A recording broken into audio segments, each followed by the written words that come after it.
Amen. I'm going to be honest, I don't have a title for the message. I just have the message. Amen. And sometimes he don't always give us titles to go with stuff. Sometimes the meat of the message is much more important. Amen. Amen. And so in this text, Paul the Apostle is examining how quickly the Galatians have turned from the true gospel. He is looking at how, he says he marvels how they have so soon turned away from the truth. And so when you read this text, though Paul is talking to the church in Galatia, but it is so, with the words that he uses, it is so fitting for what we're seeing in the body of Christ today. And so God gave me this message for you all this morning, because sometimes, especially in the world that we live in, it is easy to get distracted. It's easy to be swayed away. It's easy to be moved by things that are set in place to deter us from God. And so we have to be very mindful when we are in the world. We are supposed to be in the world, but not of the world. Mm-hmm. Amen. And so when we come into salvation, the Bible says that we become new creatures. It says, old things have passed away, and behold, all things be new. And so though we are in the world, we are supposed to represent him in the earth.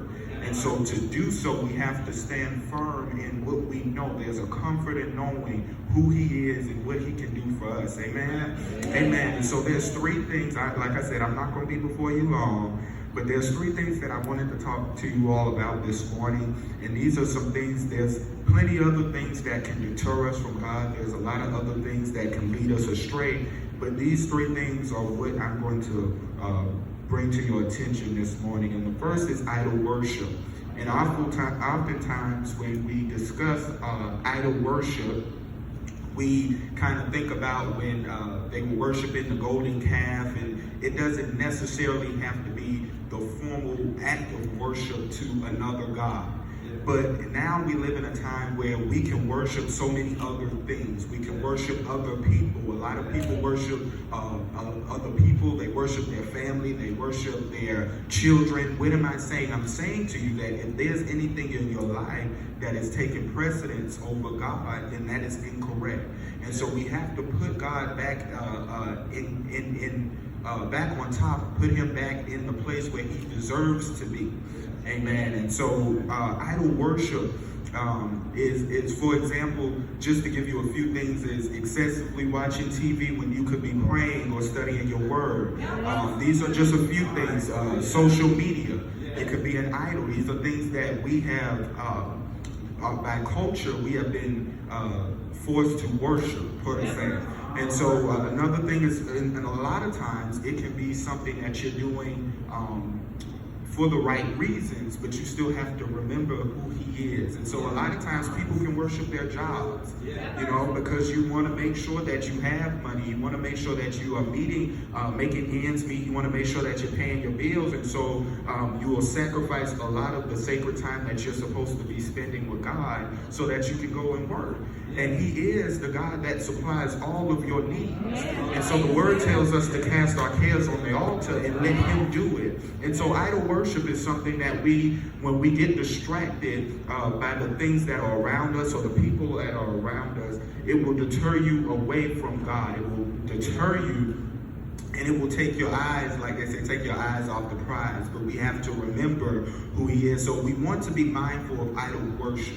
You want to be, sometimes these comes in the form of addictions and things, and so you want to, like Michael Jackson said, I'm not talking about the man, but the song he wrote, The Man in the Mirror, sometimes we have to take a step back and self-examine ourselves and our lives, because there's a lot of times that, a lot of times we're flesh, so we can't help it sometimes, but we do need to take a step back and reevaluate things sometimes, and to make sure that we're not setting anything above God or putting or exalting another name before his. Amen? Amen. So that's the first thing. Amen. Exodus 34:14 informs us that God is a jealous God. And so he does not like for you to exalt anything above him. He does not like for you to worship anything but him, his Son, and the Holy Spirit. Amen?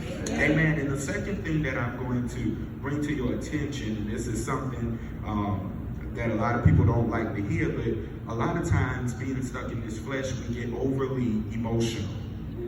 Okay, and so what this means is that you get stuck in your feelings, but they're called feelings for a reason. So you're supposed to feel the emotion and get to the other side. But a lot of times we have sittings and stuckings because we decide to sit in our emotions or get stuck in them. And so we have to be careful that we're not being overly emotional.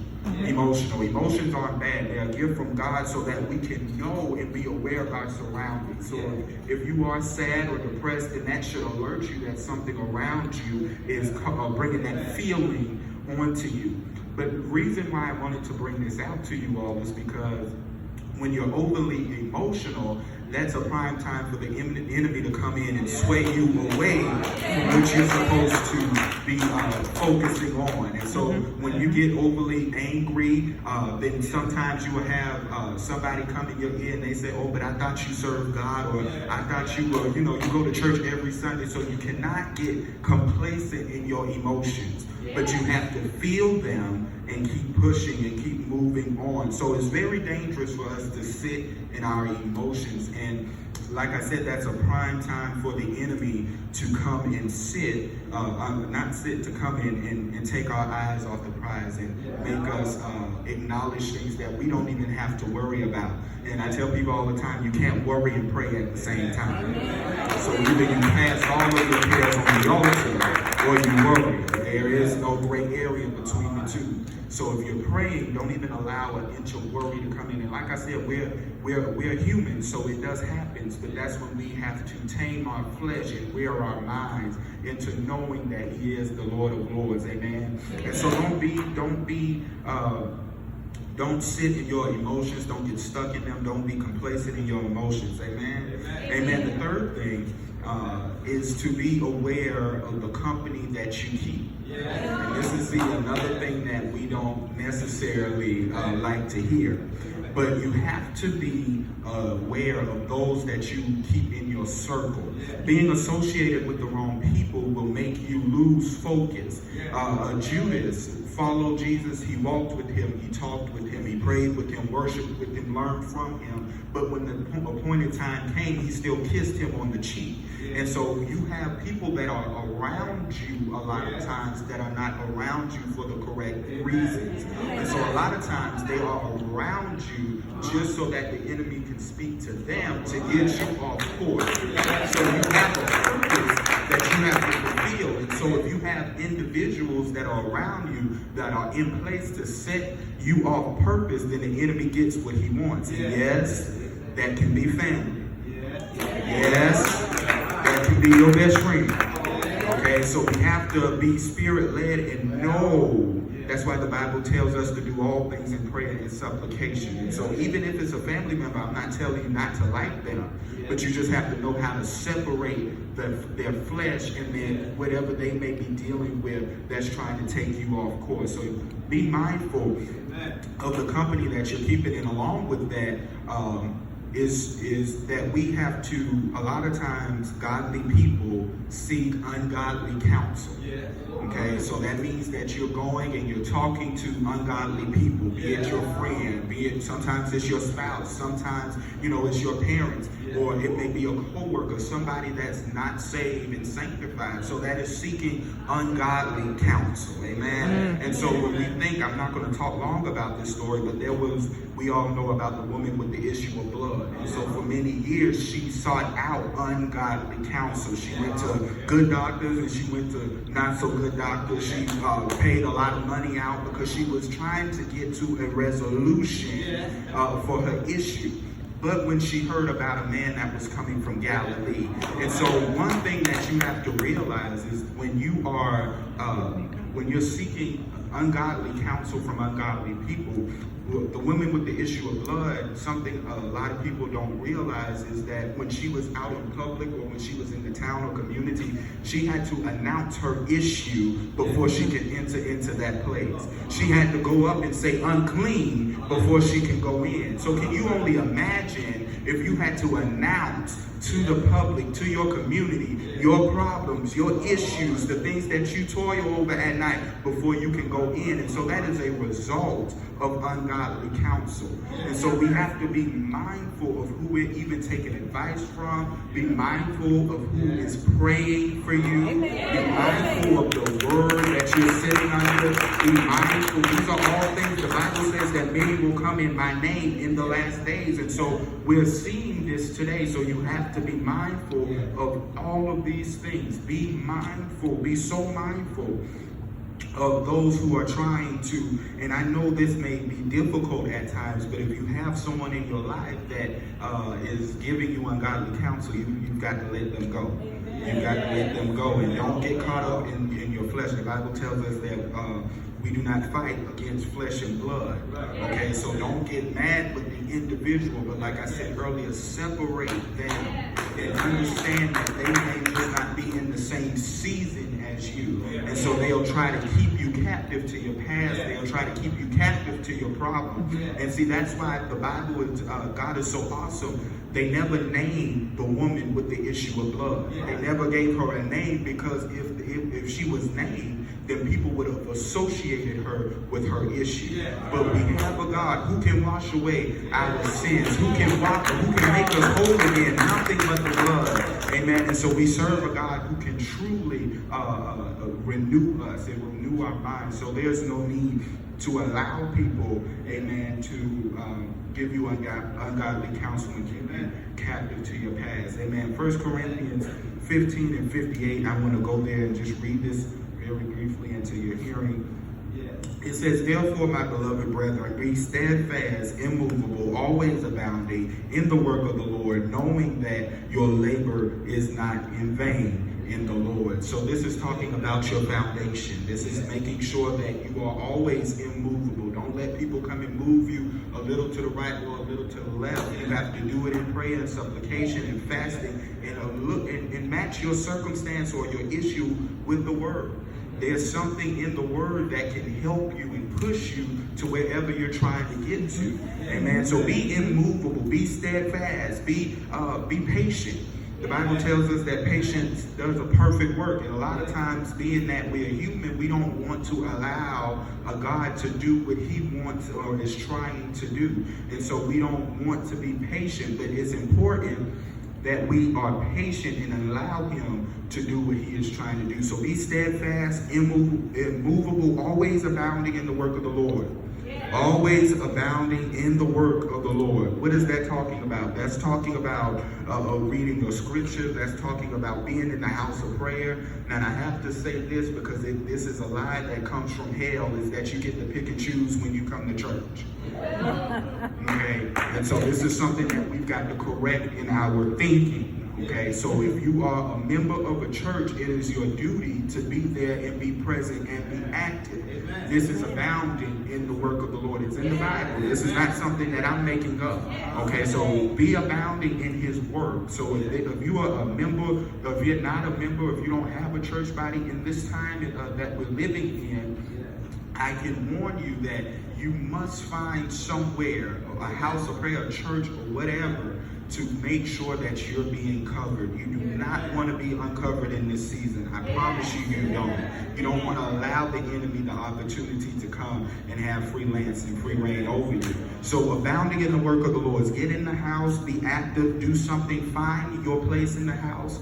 That's where you go to the leaders of the church, and if you're good at hospitality or cooking, just find a place for you to be useful in kingdom. Amen. And then God will count that as righteous, so that when you get to heaven on that great day of morning, he will not tell you to depart from me, you work of iniquity. However, he will say, well done, thy good and favorite servant. And so this is why we want to be very cautious of what we're allowing in our minds. If the enemy has your mind, then he has you.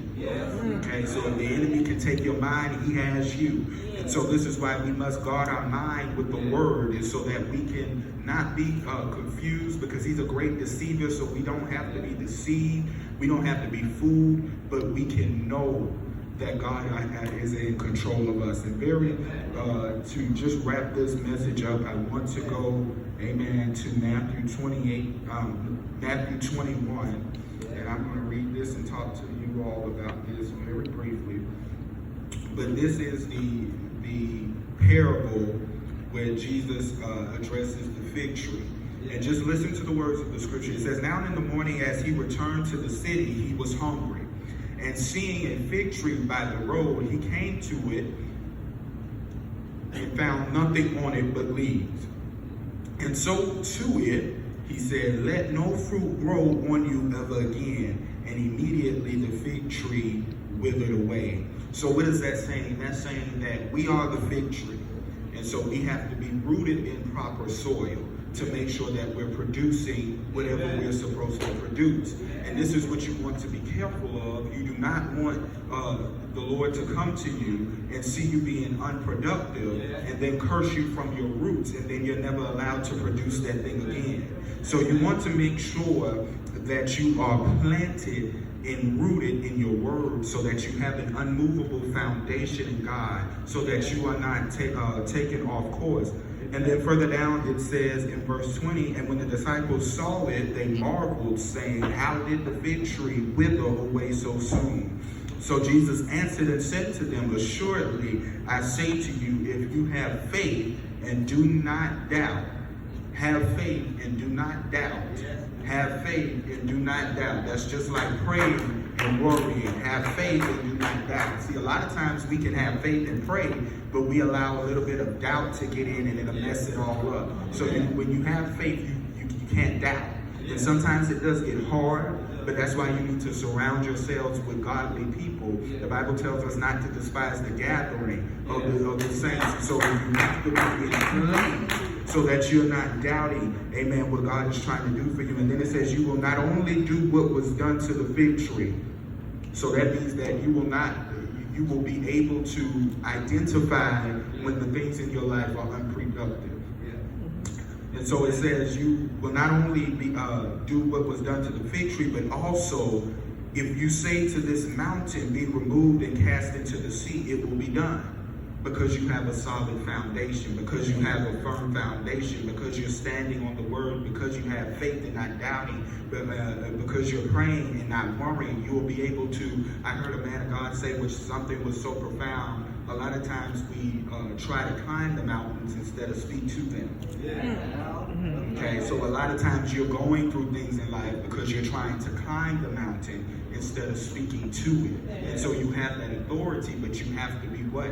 Planted and rooted in your word to know, and you have to put it in action to know that you have that authority. Amen. And whatever things you ask in prayer, believing, you will receive. Amen. And so this is what I had this morning. When the Lord gave me this message, I was like, Lord, you really wanted me to say this? I was I was going in another direction. But I think that it's important nowadays that because we are so distracted by the many things that go on in the world, that we take a second to step back, examine ourselves, make sure that we're in alignment with His Word, so that we are not like the Galatians, that we are not swayed away from what we know to be true. Because I do believe that everybody in here knows that God is real and that you know that His Word is true.